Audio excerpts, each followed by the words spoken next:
Noticias de última hora, preste mucha atención. Tribunal negó apelación al habeas corpus correctivo en favor de Jorge Glass. La defensa del ex vicepresidente pedía una medida alternativa a la prisión que mantiene para que reciba atención a sus dolencias físicas y psicológicas. Los jueces de la Sala de Apelación de la Sala Especializada de lo Laboral de la Corte del Guayas resolvieron negar la apelación presentada dentro del habeas corpus correctivo en favor del ex vicepresidente Jorge Glass. El tribunal estuvo compuesto por los jueces Jorge Alejandro Lindao, Nancy Vera y Carlos Pinto. En el fallo, los magistrados exponen que la parte accionante accionó el habeas corpus correctivo, con la finalidad de que se disponga como medida de reparación que Glass sea trasladado al domicilio de su madre y que en su escrito de desistimiento lo hicieron de una solicitud de traslado a la cárcel 4 de Quito, que no se encuentra incorporada en la demanda inicial. Este petitorio resulta inoficioso, ya que como se ha manifestado en líneas anteriores, el traslado a la cárcel 4 de Quito no ha sido solicitado en la demanda y mucho menos ha sido una pretensión, refiere el texto. En tanto, el viernes, 23 de agosto pasado, en Guayaquil, se dio la diligencia en la que se escucharon los argumentos que mantiene la defensa de Glass para pretender que se le defina una medida alternativa a la prisión que mantiene y así pueda salir de la roca para hacerse atender de sus dolencias físicas y psicológicas. Andrés Villegas, abogado del correísta sentenciado por asociación ilícita en el caso Odebrecht y cohecho en el caso Sobornos 2012 a 2016, aseguró que en la cárcel en la que está su cliente no se le estarían dando los cuidados médicos ni existirían los especialistas adecuados para las dolencias preexistentes de Glass. Por ello se solicitó la entrega de una medida cautelar, como el arresto domiciliario, o que se contemple el traslado a la denominada cárcel 4, ubicada en el norte de la capital.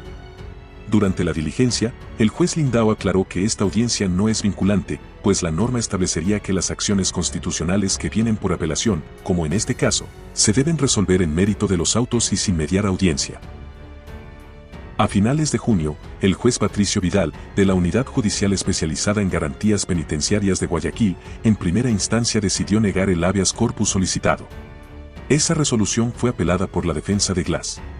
Caterine Mazón, abogada del Servicio Nacional de Atención a Personas Privadas de la Libertad, SNAI, en la audiencia de apelación defendió el fallo de primera instancia que negó el habeas corpus y aseguró que la cifra de atenciones médicas para Jorge Glass alcanzarían las 99 entre abril y agosto pasados.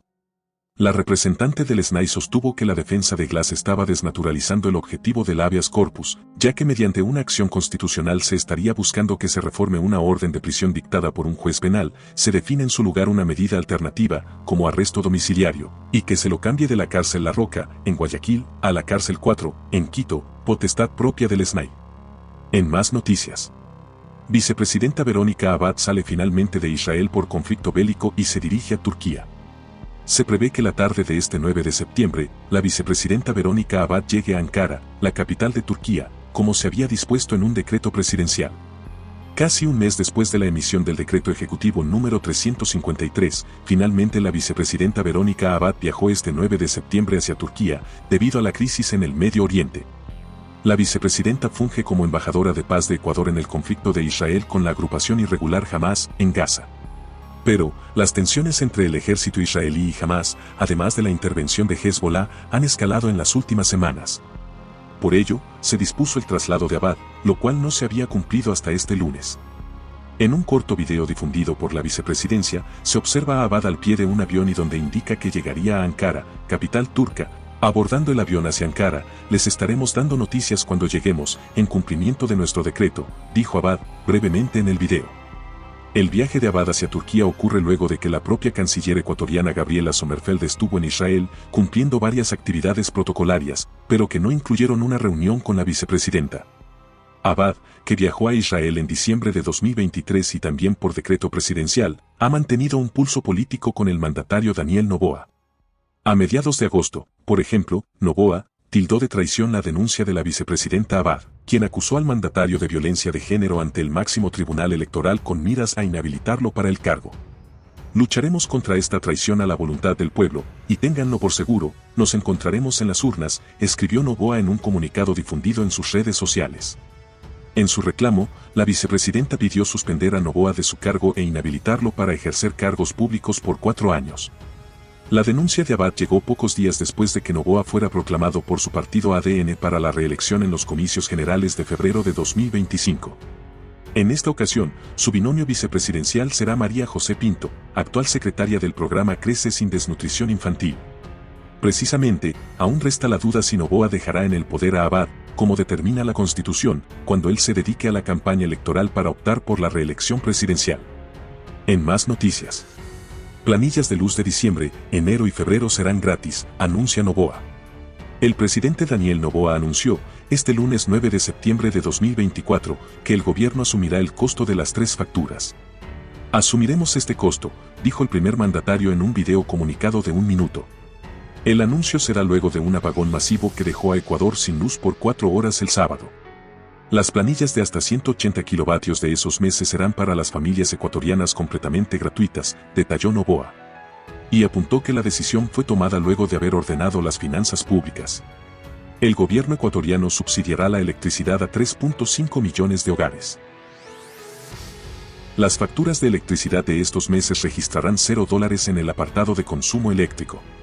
Noboa dice: podemos encargarnos de las plantillas de luz, facturas, de los hogares de diciembre, enero y febrero, hasta 180 kilovatios de consumo. Serán completamente gratuitas para las familias ecuatorianas, ha manifestado el mandatario, según recoge un medio de comunicación. Noboa ha reconocido que este año ha sido complicado para las familias ecuatorianas, que ahora merecen un descanso, y ha subrayado que su gobierno se ha visto obligado a tomar medidas de carácter económico para hacer frente a la situación de crisis heredada de anteriores gobiernos. Ecuador sufre desde hace meses una crisis a nivel energético que ha desembocado en recurrentes apagones que, en algunos casos, han llegado a afectar al conjunto del territorio. Las condiciones climatológicas y el mal estado de las instalaciones parecen estar detrás de estos incidentes. Este año ha sido un año difícil. Fue a través de cadena nacional como el presidente Daniel Noboa anunció la mañana de este lunes una compensación para las familias que, según dijo, se han puesto la camiseta para ayudar al país. Después de haber ordenado las finanzas públicas, podemos encargarnos de la planilla de luz de los hogares de diciembre, enero y febrero, hasta 180 kilowatts de consumo. Las planillas de hasta 180 kilowatts de esos meses serán para las familias ecuatorianas completamente gratuitas. Asumiremos este costo porque mereces un descanso. Esto representará $34 millones para el Estado y, según el gobierno, beneficiará a 3,5 millones de personas. Esto no es como un vaticinio de que vamos a tener apagones, entonces no les vamos a cobrar la energía que no van a tener. No lo creo. Esto es un alivio financiero para las familias en Bastión Popular, en la Isla Trinitaria, al norte de Quito, donde más necesitan este tipo de medidas, después de todo el apoyo que han recibido en las medidas tan duras y difíciles que el presidente Noboa ha tenido que tomar.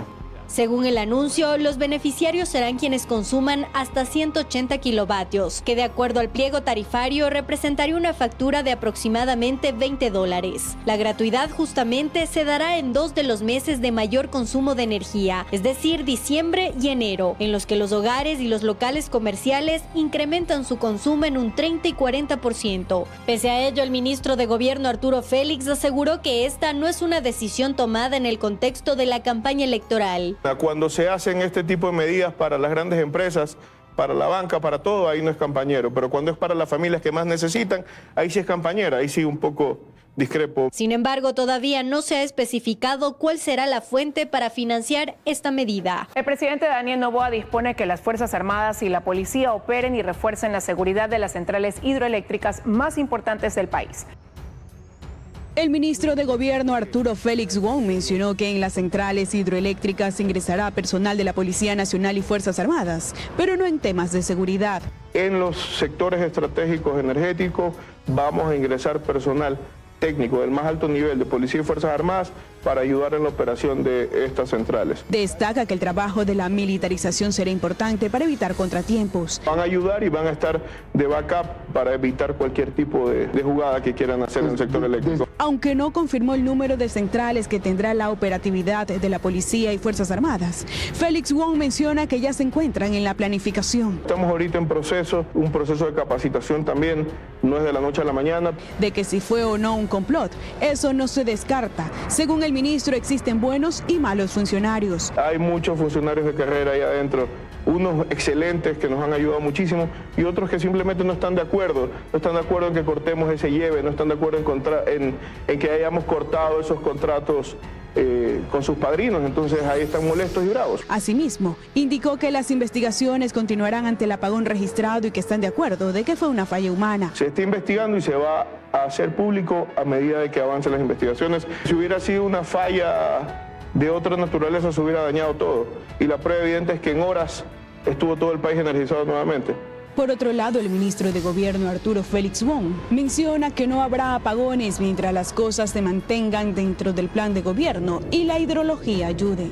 La Comisión de Fiscalización se reunirá esta noche y se pronunciará sobre la sentencia judicial que ordena retomar juicios políticos. Asambleístas rechazan la multa puesta por el juez. No hay claridad todavía de lo que ocurrirá esta noche en la Comisión de Fiscalización, pues esa mesa legislativa se convocó para las 21 horas para tratar dos puntos importantes. El primero, que tiene que ver con pronunciarse sobre una sentencia judicial que les obliga a sacar del archivo a juicios políticos que se dictaron en contra de 3 exministros del gobierno del presidente de la República, Guillermo Lasso. Y el segundo punto es abocar conocimiento para la unificación de los juicios políticos en contra de la fiscal general del Estado, Diana Salazar. Respecto del primero, está corriendo un plazo que les dio el juez para que se pronuncien y por no hacerlo se les impuso una multa del 50% de un salario básico unificado. Hay criterios divididos al respecto. La sentencia judicial que dispone a la Asamblea a retomar 3 juicios políticos que fueron archivados mantiene divididas las posiciones entre los legisladores. Sin embargo, la decisión está en manos de la Comisión de Fiscalización. Para eso se reunirá a las 21 horas de este lunes, aunque no tienen claro cómo procederán. Dependerá de lo que la Comisión en el Pleno pueda decidir. Y en este caso, una vez que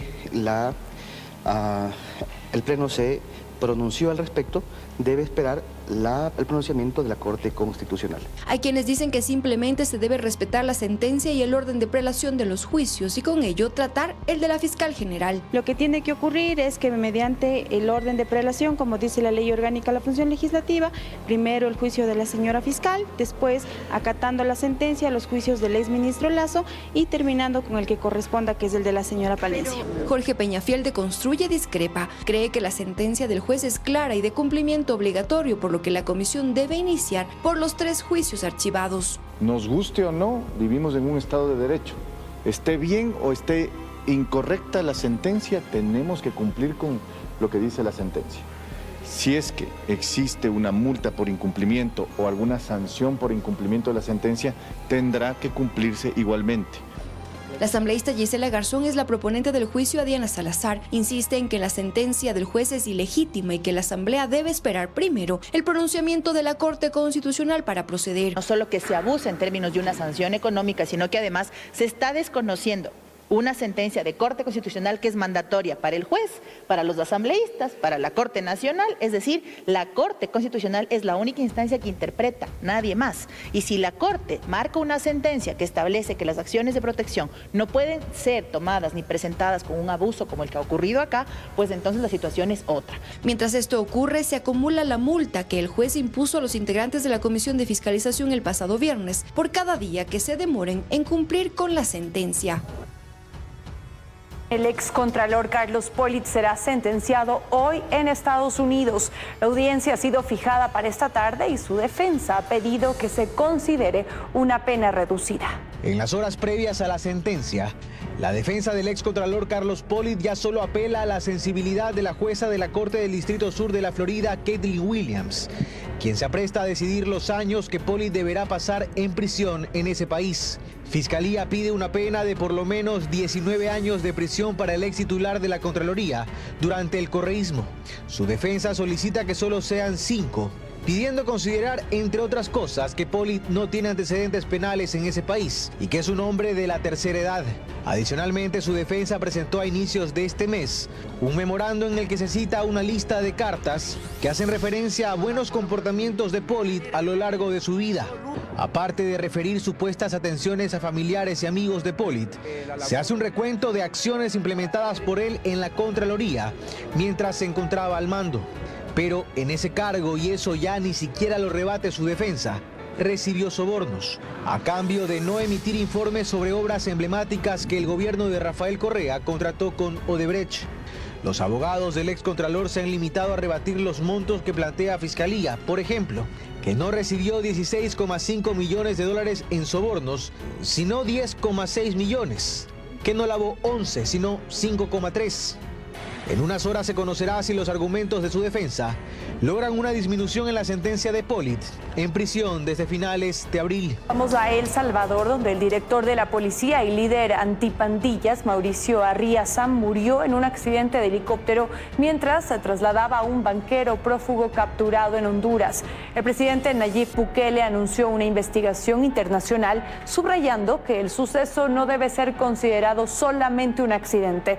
Arriaza, quien lideró la lucha contra las pandillas en el país desde marzo del 2022, fue elogiado por Bukele como un héroe nacional e incorruptible. En México, la presidenta de la Corte Suprema denunció un intento de demolición del Poder Judicial. Esto luego de que la polémica reforma judicial fuera aprobada por la mayoría oficialista en la Cámara de Diputados y el Senado. La nueva reforma constitucional ha provocado el choque de poderes en México. La presidenta de la Corte Suprema denunció un intento de demolición del Poder Judicial. La demolición del Poder Judicial no es la vía como se pretende. Si tenemos el valor y la voluntad real, hoy mismo podríamos dar pasos firmes para hacer los cambios profundos y necesarios para construir la paz. La legisladora llamó a los poderes del Ejecutivo y Legislativo a escuchar los distintos puntos de vista acerca de la polémica reforma judicial, misma que propone la elección popular de jueces y magistrados. Esto luego de que el presidente Andrés Manuel López Obrador advirtió a la Corte Suprema que no bloquee la enmienda.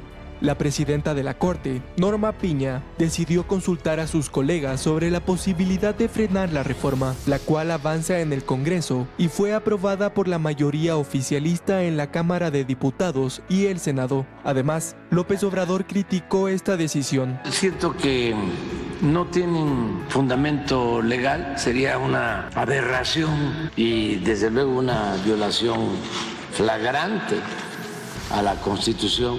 En las calles de la Ciudad de México, miles de trabajadores judiciales rechazan la iniciativa y ya se cumplen varias semanas desde que empezaron una huelga. El mandatario López Obrador mantiene un constante desacuerdo con la Corte Suprema, que ha frenado total o parcialmente reformas suyas en sectores como el energético y de seguridad. Al oficialismo solo le faltaría un voto en el Senado para lograr los 2/3 necesarios para aprobar reformas constitucionales.